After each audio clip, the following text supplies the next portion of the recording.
Long story short, I think it was back in February, the 26th or 27th, I got an email from CreditKarma. Told me to check the credit score because of a inquiry being made. I check it out and I look, red flags immediately. And I sent it to the detective. I also noticed that Noah's credit report had been affected.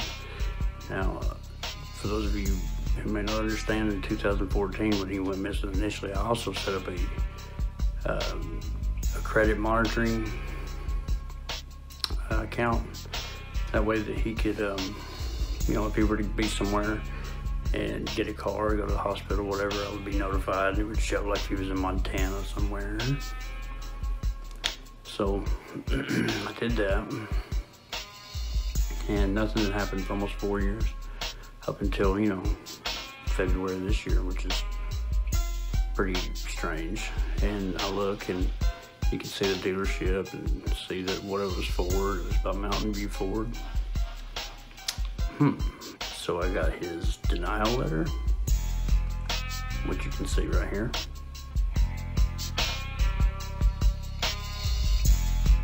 And that was the big critical indicator. I then went and immediately, of course, notified the detective, who I'm sure appreciates it. We talked earlier today about it. I put the packet together at identitytheft.gov and went from there. Followed the instructions, received correspondence back from the dealership. Went from there. We talked 2-3 days ago, and then we talked today as well. Do I know who it is? I'll let that speak for itself. You guys will be able to figure out. I'm pretty sure y'all are good at sleuthing and whatnot, at least better than everyone else that claims to be, huh? Shocked. I try to tell people that people have selfish intentions, but now you can see. It's not over, by the way. I'm still working on it. Thank you, guys. There are three main laws that cover identity theft. The first one is the Identity Theft and Assumption Deterrence Act of 1998, or basically the Identity Theft Act.